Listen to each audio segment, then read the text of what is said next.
하나님 말씀 받들어 읽겠습니다. 하나님 말씀은 요한계시록 제1장 4절에서 8절까지의 말씀입니다. 요한계시록 제1장 4절에서 8절까지의 말씀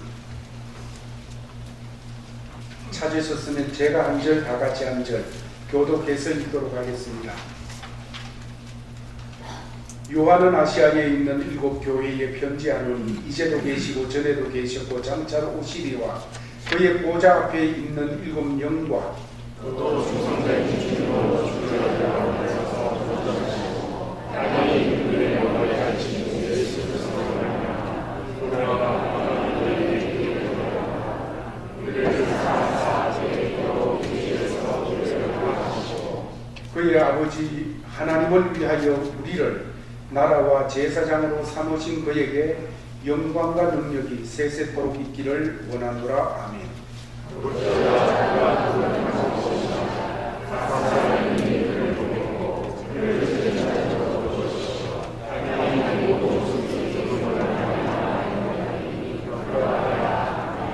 팔 절을 다 같이 읽습니다. 주 하나님이 이르시되 나는 알파와 오메가 이제도 있고 전에도 있었고 장차가 올 자요 증명한 자라 하시라. 우리가 살아가면서 눈 가는데 마음이 가고 마음 가는데 우리의 눈도 따라가게 되어집니다. 그래서 무엇을 바라보느냐 참 중요하지요.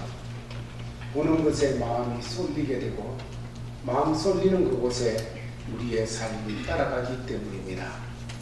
살아가면서 쳐다봐야 될 것 참 많이 있지요. 그러나 성도는 어떤 형편에서든지 예수를 바라보고 살아가도록 되어져 있는 사람들입니다. 마치 해바라기가 태양을 바라보고 하루 종일 그 태양 쪽을 향하여 있게 되어지듯이 성도는 기쁜 일이든지 슬픈 일이든지 아니면 위급한 일이든지 잘되는 일이든지 어떤 경우에도 예수를 바라보고 살아가야 될 사람들인 것입니다. 예수를 바라보고 살아가게 되어질 때 어떤 문제나 어떤 형편이 오게 될 때 예수님과 연결시켜서 보게 되어지고 예수님과 연결시켜서 해석하게 되어지고 예수님과 연결시켜서 풀어나갈 수 있는 이런 하나님의 사람들이 될 수가 있는 것입니다. 그래서 성도들의 삶이라는 것은 어느 자리 어느 때든지 예수를 바라보며 살아가는 삶이 되어져야 되는 것입니다. 오늘의 시대는 혼돈의 시대라고 합니다. 참으로 모든 것이 혼란합니다. 진리라는 것이 참으로 영원한 진리라는 것이 현대인들에게는 없는 것 같습니다. 그렇게 해서 오늘은 진리였다가 내일은 진리가 안 되는 그런 것을 부여잡고 살아가다가 보니까 더 혼란 속에 혼돈의 삶을 엮어나가는 이런 시대가 되어져 있습니다. 사람들은 어디에다 초점을 맞추어야 되는지 잘 몰라서 방황을 하게 되어집니다. 그래서 내 인생의 초점, 시선을 어디다 둬야 될까? 돈 버는 데 둬야 될까? 공부하는 데 둬야 될까? 아니면 이런저런 자녀의 양육에 둬야 될까? 인생살이에 인간관계에 둬야 될까? 그 시선을 어디에 둬야 되어질까? 그래서 그런 곳에 시선을 두고 몸도 가고 마음도 가고 따라가서 삶을 살아가지게 되지만은 얼마 가지 않아서 사람들은 그 앞에서 무너지게 되어지고 허전하게 되어지고 그렇게 되어지는 거지요. 물질을 쫓아서 그렇게 살지만은 그 물질이 내게서 날아가 버릴 때 허전한 인생이 될 수밖에 없고 권력을 쫓아서 살아갔지만은 그 권력이 떠나가게 되어질 때 더 큰 비참함 속에서 몸서리 쳐야 되어지는 그런 삶이 되어지고 아는 것이 그 알기 위해서 쫓아갔지만은 그것이 끝나고 나면 다시 허무한 자리에 서게 되어지는 것. 그래서 성도는 그런 것을 보고 사는 사람이 아니고 하나님을 바라보고 우리 주님을 바라보고 살아가야 되는 사람입니다.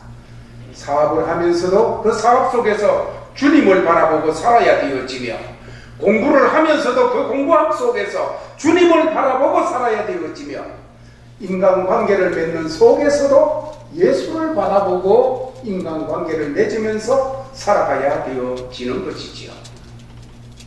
참으로 목련교회 성도들 중에 병원 신세를 지기도 하고, 아니면 슬픔을 당하기도 하고, 아니면 경제적으로 어려움을 겪기도 하고 하는 그런 사람들이 있습니다.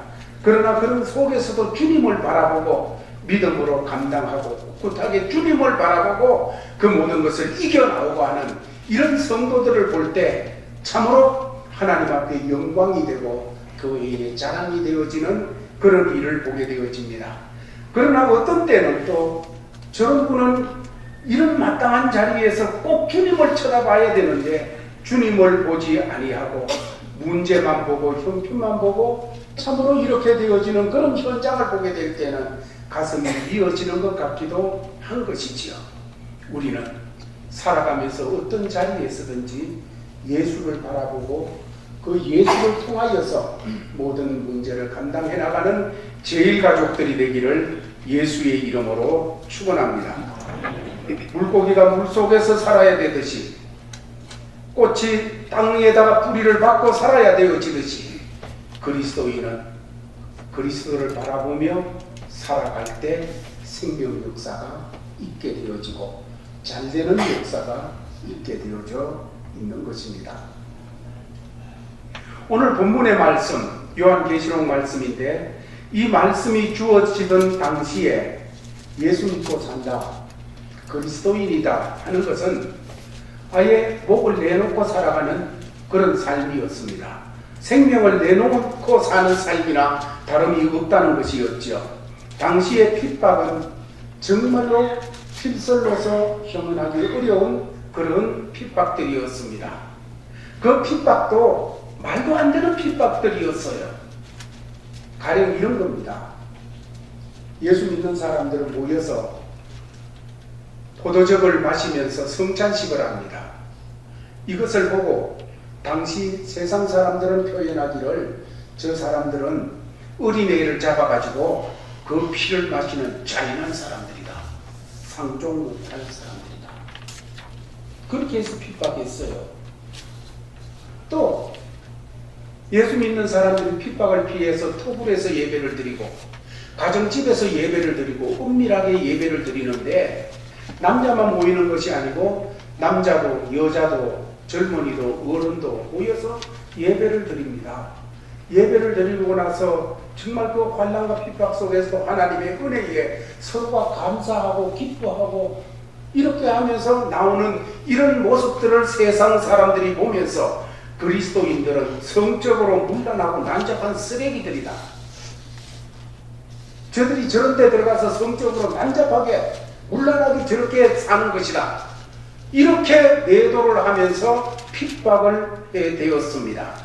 특별히 결정적인 것은 이런 겁니다. 당시에 로마의 권력이라는 것은 정말로 하늘의 권력과 비슷했습니다. 그래서 로마는 그 권력으로서 로마 통치 산하에 있는 모든 사람들에게, 어느 나라든지 로마 통치 속에 있는 사람들에게 왕권을 강화하고 이런 일을 위해서 신하들이 만들어냈겠지요. 인사를 어떻게 하게 하는가 하면, 황제는 나의 주님입니다. 만날 때마다 인사를 그렇게 하도록 만들었습니다. 그래서 시저는 나의 주님입니다, 이렇게 인사를 하는 거예요. 어떤 사람이 시저는 나의 주님입니다 이러면서 인사를 해오는데, 그리스도인은 그렇게 같이 인사할 수가 없어요. 그래서 인사를 하기를, 아닙니다, 예수님이 나의 주님이십니다.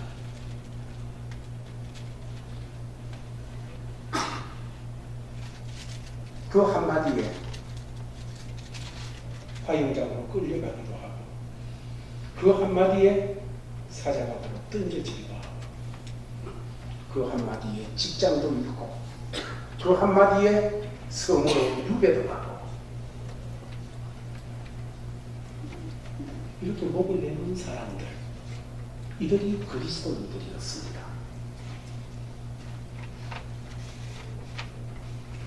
예수께서 우리의 하나님이시여, 우리의 구주시여, 우리의 주님이신 것이 너무나도 지당한데 그 예수를 믿고 사는 것은 당시에 너무나도 비참한 삶이었고 아픈 현실이었습니다. 그런 가운데도 그들은 절대적으로 예수를 바라보고 예수 한 분을 바라보고 그들의 걸음을 걸어갔습니다. 그들의 누명을 뒤집어 쓰고 죽음의 자리로 끌려가고 화영장으로 끌려가고 맹수의 꿀에 던져지는 그런 자리로 끌려가고 하는 그런 때에 주위에 사랑하는 사람들이 쳐다보지요. 가족들이 있지요. 친구들이 있지요. 그런 속에 그들은 예수를 바라봤습니다. 예수를 바라보며 가족을 주님께 맡겼습니다. 예수를 바라보며 친구를 주께 맡겼습니다. 예수를 바라보며 그들의 것을 주께 맡기면서 그들의 시선을 다른 것에 뺏기지를 않았습니다. 어떤 경우에도 그들은 예수를 바라보며 그들의 걸음을 걸어갔던 그 성도들이었습니다. 바로 이렇게 예수를 바라보고 살아가는 시대에, 그리고 모든 오고 오는 시대의 믿음의 사람들에게 성령께서는 오늘 사도 요한을 통하여 말씀을 주고 계십니다. 성령께서는 당시 성도들, 또 오고 오는 세대의 성도들에게 다른 어떤 것보다라도 먼저 그들이 바라보고 사는 예수에 대해서, 그 예수가 어떤 분인지에 대해서 오늘 본문에 증거를 해주고 있습니다. 오늘 주께서 말씀하시기를 그 예수는 이제도 계시고 지금도 계시고 전에도 계셨고 전에도 계시고 장차 오실 분이다. 이렇게 그 예수에 대해서 표현을 하고 있습니다. 이 말씀은 8절에서는 나는 알파와 오메가다. 전에도 있었고 지금도 있고 장차 올 자라 하고 말씀을 하고 있습니다. 이것은 예수 그리스도께서 역사의 주인이시요 역사를 주관하시는 분이라는 사실을 먼저 말씀하시는 그 주님이십니다. 이 주관하시는 주님께서 시간 속에서 과거와 현재와 미래, 이 시간 속에서 우리를 위해서 역사하시는 주님이시라는 겁니다. 당시 성도들이 예수를 바라보고 사는데 그 예수는 어떤 분이냐? 우리를 위하여 역사하시는 주님. 그 주님이 과거에, 현재에, 미래에 역사하시는 주님이라는 것을 말씀하고 있습니다. 이제 성령께서 사도 요한을 통하여 우리에게 베푸신 이 말씀을 통해서 우리 오늘을 살아가는 제일 가족들, 우리가 예수를 바라보며 살아갈 때에 이미 알고 있는 예수, 이미 우리가 경험한 예수, 그렇지만 다시 한번 그 예수에 대해서 증거하는 말씀을 받고 되새김질하고 확인하고 그 예수를 다시 더 주목하며 살아가는 자세를 똑바로 세우는 그런 말씀으로 받는 이 아침이 되어지기를 바랍니다. 오늘 말씀을 통해서 주님께서는 5절 말씀에 먼저 과거에 주님이 어떤 역사를 이루셨느냐, 과거에 주님께서는 전에 우리를 우리 죄에서 해방하신 주님이라고 5절은 말씀합니다. 5절을 같이 읽겠습니다. 시작.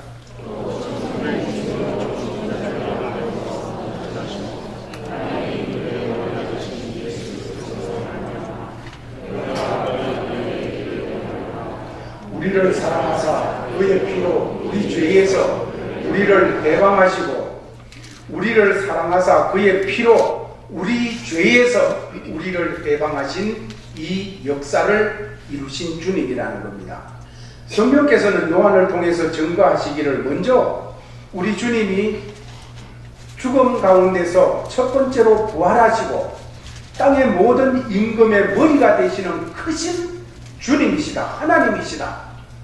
이것은 우리가 주목하고 살아야 될 우리의 머리이신 예수 그리스도, 그분의 능력과 통치자로서 참으로 다스리시는 주님이심을 말씀하는데, 이 주님은 하나님의 뜻을 이 땅에 이루는 것을 나타내시는, 이루는 그런 사역을 감당하시는 이런 일을 하시는데, 무엇보다도 먼저 우리를 죄에서 해방해 주신 분이라고 소개를 하고 있습니다.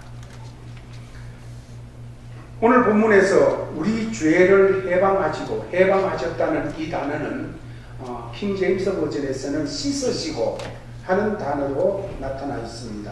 우리 죄를 씻어 주셨다. 우리를 죄에서 해방하셨다.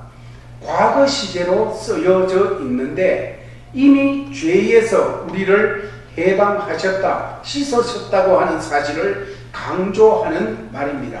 히라보에서 이 과거형을 사용할 때는 한때 결정적으로 일어났던 그 행동의 결과가 오늘까지 영원히 계속되어서 나가는 그 문법에서 오늘 본문을 사용하고 있습니다.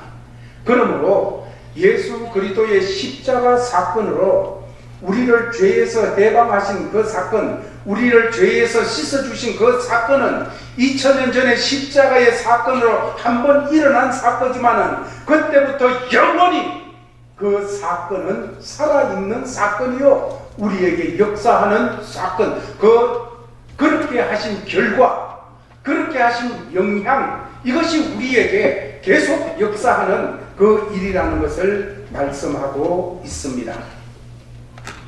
우리에게 있어서 참으로 주님을 바라보면서 제일 먼저 뛰쳐나와야 될 것은 우리를 영원히 죄에서 해방시켜 주신, 우리 모든 죄에서 우리를 씻어 주신 주님 감사합니다. 주님을 쳐다보면서 늘 이것이 자꾸 나와야 되어지는 성도가 되기를 바랍니다. 성령께서는 당시 힘들게 그리스도인의 삶의 자리를 지켜나가는 그 사람들에게 주신 말씀들이 많았을 겁니다. 정말로 그들에게 줄 말씀이 얼마나 많겠어요. 그런데 1장 초반에서 먼저 주시는 말씀이 주님께서 우리 죄를 위하여 피를 흘려서 우리 죄에서 해방해 줬다. 이걸 제일 먼저 언급하고 있는 이 사실을 우리는 주목해야 되어지는 것입니다.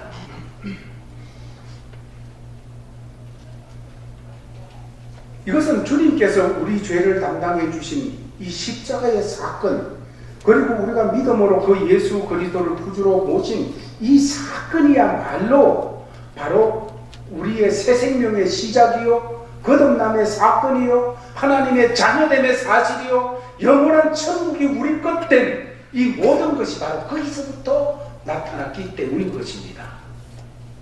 주님께서 십자가에서 보혈을 뿌리면서 마지막에 운명하실 때 다 이루었다, 이렇게 표현했습니다.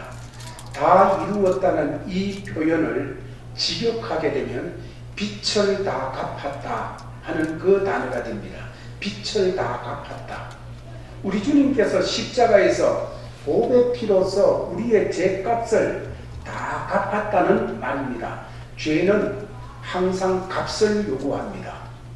죄를 지을 때는 즐겁고 괜찮은 것 같아도 죄는 항상 내 값을 내놔라 하고 때가 되면 요청하게 되어지는데, 죄의 값은 사망인 것입니다. 그래서 어느 시대 누구에게나 죄 문제가 처리되지 않는 삶은 사는 것 같으나 죽은 것하고 같습니다. 죄 문제가 처리되지 않은 삶에서 기쁨이 죽고 소망이 죽고 삶의 참된 의미도 죽을 수밖에 없습니다. 무엇을 해도, 무엇을 이루었다고 해도 죽은 것입니다. 그러기에 이루고 나도 허전하고 공고하고, 이것은 왜 그렇습니까? 빚을 지고 있으니까. 죄가 싹을 요구하고 있는데 내가 갚을 길이 없어요. 제가 빚을 갚으라고 요구하고 있기 때문에 제 문제가 처리되지 않고는 어떤 경우에도 안식이 없습니다. 만족이 없습니다. 참 의미가 없어요. 이것을 위하여 예수 그리스도께서 십자가에서 복의 피를 쏟으시고 내가 다 갚았다. 누구든지 나를 믿으면 내가 다 갚은 건 네 거다. 말씀하시는 주님이십니다. 성경은 예수께서 우리를 사랑하사 그의 피로 우리를 죄에서 해방해 주셨을 뿐만 아니라 로마서 8장 5절 말씀에서는 로마서 5장 9절 말씀에서는 우리를 의롭다고 해주신 것을 말씀하고 있습니다. 그러면 이제 우리가 그의 피로 말미암아 의롭다 하심을 받았으니 우리를 죄에서 씻어주셨을 뿐만 아니라 언제든지 하나님 앞에 설 수 있는 의롭다는 이 자리에 서도록 해주셨다는 말씀입니다. 이 놀라운 은혜, 이 은혜를 입어서 영생을 가졌고 하나님의 자녀가 된 성도, 이 사실은 우리 성도들에게 있어서 어떤 조건에서도 감사할 감사의 제목이요, 어떤 형편에서도 부를 수 있는 노래의 제목이 되어지는 것입니다. 그래서 사랑하는 1세기 성도들은 참으로 죽음의 자리로 예수 믿기 때문에 끌려가면서도 예수님을 쳐다보면서 날 구원하신 주께 감사, 나를 죄에서 구원하시고 나를 의롭다 하셔서 지금도 천국 가게 하시는 그 주님께 노래를 부르며 그 자리로 나갈 수가 있는 성도들이었습니다. 7월을 살아갈 때 사랑하는 제일가족들이여, 우리가 바라봐야 될 대상은 바로 예수 그리스도입니다. 아멘. 휴가철이 되어서 로키도 가고 바다도 가고 강도 가고 들도 갈 수 있겠지요. 여러분, 그런 자리에서도 우리는 예수를 바라봐야 됩니다. 아멘. 참으로 어려운 환경, 경제적으로 많이 힘들어지는 이런 상황들 속에 여러 여건들이 우리 앞에 주어져 있지요. 그러나 그 속에서도 우리가 바라봐야 될 이는 예수입니다. 예수를 보며 날 구원해 주신 주께 감사, 그 주님께 찬송. 먼저 이 부분이 있어질 때 그 다음에 문제가 풀려가는 이런 성도로 살아갈 수가 있게 되어지는 것입니다. 아멘. 두 번째로 6절 말씀에서 현재 우리 주님께서 우리를 위하여 어떤 역사를 하시고 어떻게 하시는가, 6절 말씀을 같이 읽어보겠습니다. 시작.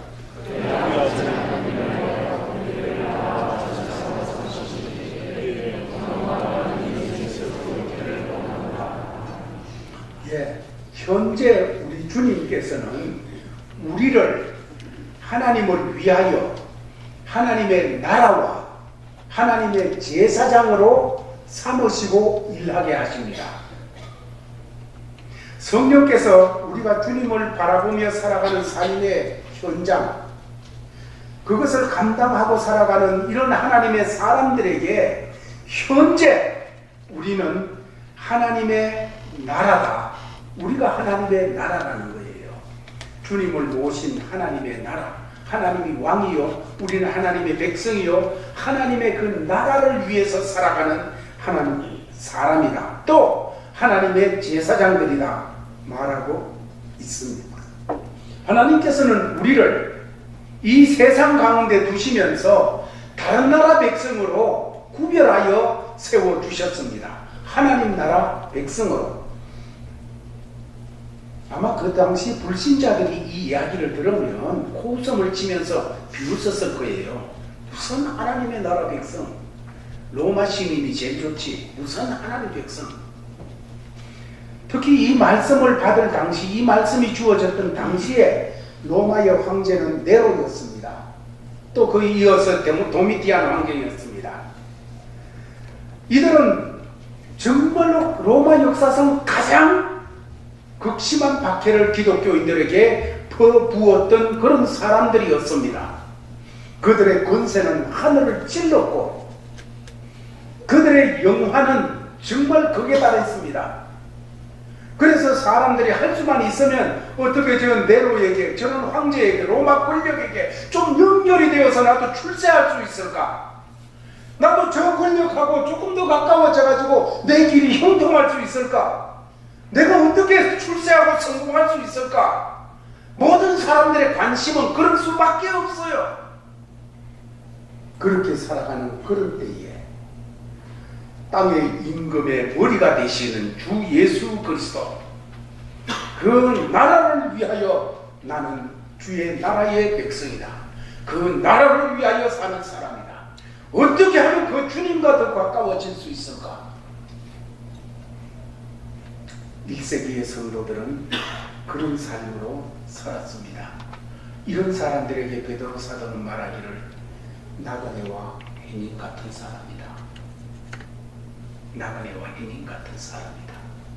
더 나가서 말하기를 우리의 시민권은 하늘에 있다. 땅의 시민권은 100년 안쪽 가지고 사는 거지만 우리 시민권은 영원한 시민권, 천국의 시민권이다 하면서 다른 나라, 땅에 살면서도 다른 나라의 이 성질을 가지고 살아가는 하나님의 사람들임을 우리에게 깨우쳐주고 있는 것입니다. 그렇습니다. 우리 사랑하는 제일가족들이여, 우리는 이 땅에 살고 있지만 우리의 본향은 저 영원한 천국입니다. 우리는 그 나라의 백성입니다. 예수 그리스도로 말미암아 그 나라의 시민권을 가지고 현재 살아가게 됐습니다.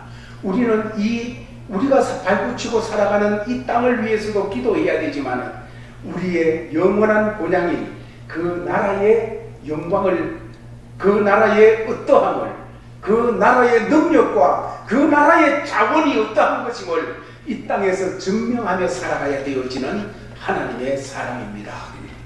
얼마 전에도 슬픔을 당한 가정이 있었지요.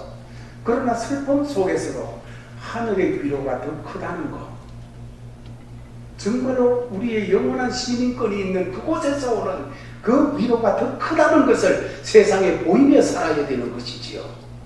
이 세상에 이런저런 어려움을 겪고 무너지는 가슴을 칠 수밖에 없는 현장에서도 우리는 성령님의 능력, 하나님께로부터 오는 은총, 하나님께 대한 소망, 이것을 세상에 보이며 살아야 될 사람들이지요. 아멘. 이것이 그 나라의 백성이라는 것입니다. 더 나가서 제사장으로 삼으셨다, 이렇게 말씀을 하셨습니다. 제사장은 그 당시 예수 믿는 사람들에게는 선망의, 하나님을 공경하는 사람들에게는 선망의 대상이었습니다. 왜냐하면 사람들은 하나님 앞에 나갈 수 없는데 제사장은 하나님 앞에 나가서 사람들의 문제를 가지고 하나님 앞에 나가 문제를 해결을 받고 나와서 백성들에게 선포하는 그런 일을 제사장들이 했거든요. 하나님 앞에 나가서 하나님 앞에 문제를 해결받고 나와서 백성들에게 선포할 수 있는 이 특권, 이걸 바라보면서 사람들은 선망의 대상이었습니다. 구약시대에는 특수한 계층의 사람들에게 바로 이 제사장의 직분이 주어졌지만 예수 그리스도께서 십자가에서 피 흘려 죽으시고 참으로 우리의 구속을 완성하실 때에 성전의 휘장이 찢어졌습니다. 지성소와 성소의 구분이 없어졌습니다. 그때부터 신약의 모든 구원받은 사람들은 제사장의 직분을 주께서 주셔서 우리가 언제든지 하나님 앞에 나가 은혜의 보좌에서 은혜를 사모할 수 있고 응답받는 자리로 나갈 수 있도록 하나님께서 우리를 세워주셨습니다. 우리는 모든 세상 가운데서 제사장의 삶을 살아야 되어집니다. 아멘. 어떻게 제사장의 삶을 살아갈 수 있을까요? 우선 두 가지만 생각할 수 있습니다. 첫 번째는 제사장은 중보자의 역할과 같은데 우리는 안 믿는 사람들에게 예수님을 전함으로 말미암아 그들이 예수 믿게 하는 것은 제사장의 역할을 감당하는 일이 되어집니다.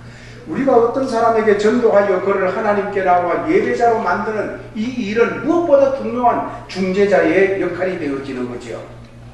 당시 사람들은 하나님 없이 살아가던 사람들을 주님 앞으로 인도하여 함께 예배드리는 데 참여하게 하는 그 일이 자신의 일에 있어서 정말로 목숨과 바꿀 수 있는 가치가 있는 일이라고 생각을 했습니다. 그래서 목숨 내놓고 예수를 전했다는 것이지요. 더 나아가서 기도로 이 사역을 감당할 수가 있습니다. 우리가 누군가를 위해서 기도할 때 하나님께서는 우리의 기도를 들으시고 역사하시는 것입니다. 아멘. 어떤 분이 그런 표현을 했습니다. 세상이 바뀌지 않는 것은, 세상이 변하지 않는 것은 우리가 기도하지 않기 때문이다. 세상이 변하지 않는 것은 우리가 기도하지 않기 때문이다. 정말 그렇습니다. 우리가 기도로 모든 것을 바꿀 수가 있습니다. 기도로 우리 자녀들을 바꿀 수가 있고, 기도로 우리 어버이를 바꿀 수가 있고, 기도로 뒤틀어진 인생을 바꿀 수가 있으며, 기도로 모든 것을 바꿀 수가 있습니다. 우리가 기도하지 않으면 주님께서도 침묵하십니다. 우리가 누군가의 문제를 끌어안고 기도하게 될 때 우리를 통해서 주께서도 일하시는 역사를 나타내시는 것입니다. 당시 힘든 상황 아래서 하루하루를 살아가던 하나님의 사람들, 그들은 주님을 바라보고 살아가고 있었습니다. 주님을 바라보고 살아가는 그들에게 성령께서는 사도 요한을 통하여서 말씀하시기를 그 주님께서는 오늘 하나님의 나라로 제사장으로 너희들을 세우시고 일하시는 주님이시다. 아멘. 말씀하고 있습니다. 오늘 우리도 똑같습니다. 우리는 하나님의 나라입니다. 우리는 하나님이 세운 제사장들입니다. 이 사역을 감당하며 살기 위해서 현장에서 우리 주님을 더 온전하게 바라보며 살아나가기를 주의 이름으로 축원합니다. 아멘. 더 나가서 이 주님은 다시 오실 주님이라고 7절에서 말씀하고 계십니다. 7절을 다 같이 읽겠습니다. 시작.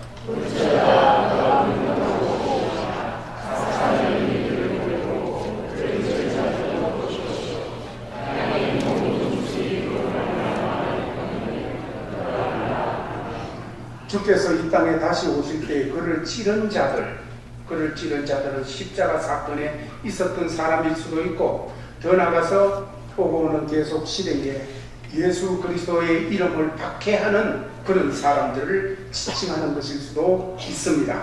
다시 말해서 이들이 바로 주님 다시 오시는 그날의 역사의 주인이시요 하나님이시요 우리를 구원하신 그리스도이신 예수님을 알게 될 것이라는 것입니다.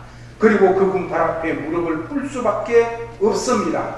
그들이 경멸하고 박해하던 그 예수 그리스도가 다시 오실 날이 가까워지고 있으며, 그날 그들은 애곡하는 날이 될 것이, 우는 날이 될 것이라고 말하고 있습니다. 그러나 하나님의 심판에는 항상 양면성이 있습니다. 이렇게 주님을 거부하던 사람에게 그날은 애곡의 날입니다. 후회와 원통의 날입니다. 그러나 어느 때나 주님을 바라보고 살아온 사람들에게 그날은 영원한 구원의 날이며 영광의 날이며 찬송의 날입니다. 그때 우리는 참으로 예수를 믿고 구원받아 하나님의 자녀가 되었다는 것이 얼마나 영광스러운 일인지를 감격하게 되어질 것입니다. 1세기 성도들은 예수가 우리 구주요 주님이요 우리 하나님이라는 사실에 목숨을 걸고 살았습니다. 그들은 그 일에 목숨을 걸고 사는 그 삶을 후회하거나 세상 화려함에 대해서 부러워하거나 나도 저렇게 해야지 그렇게 하지 않았습니다.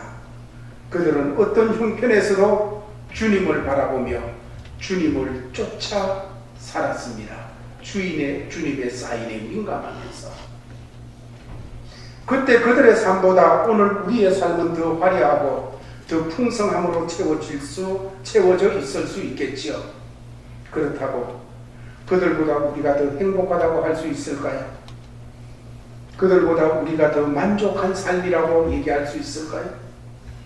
그들보다 우리가 더 보람 있는 삶이라고 얘기할 수 있을까요?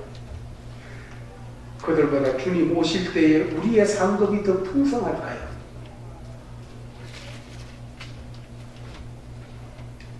다시금 가난한 마음이 회복되어져야 될 줄 압니다. 아멘. 정말 살아가면서 어느 순간에 우리에게 있던 가난한 마음들을 놓쳐버리고 살고 있습니다. 다시금 우리 제일 가족들 모두 마음속에 가난한 마음이 회복되어지고 가난한 마음으로 채워진 이런 심령들이 되어지기를 바랍니다. 아멘. 그런 가난한 마음으로 예수를 바라보며 삽시다. 아멘. 어떤 자리에서든지 해바라기가 태양을 바라보며 살아가듯이 고달픈 일이든지 기쁜 일이든지 아니면 나를 짜증스럽게 하는 사건이든지 참으로 웃게 하는 사건이든지 예수 봅시다. 아멘. 예수를 바라볼 때 예수 통해서 문제가 보이고 예수 통해서 해석되어지고 예수 통해서 우리는 감당할 수 있게 되어집니다. 아멘. 성도는 예수 보고 사는 사람입니다. 아멘. 무엇을 바라보느냐? 그곳에 마음 가고 곳에 몸도 가게 되어 있습니다. 이 무더운 여름철에 예수 보면서 참으로 주님 안에서 더 신앙이 뜨거워지는 계절로 만들어가기를 예수의 이름으로 축원합니다. 아멘. 아버지 하나님 감사합니다. 주신 말씀 받았습니다. 받은 말씀을 마음에 새기고 믿음으로 쫓아가게 하여 주시옵소서. 예수님 이름으로 기도하옵나이다.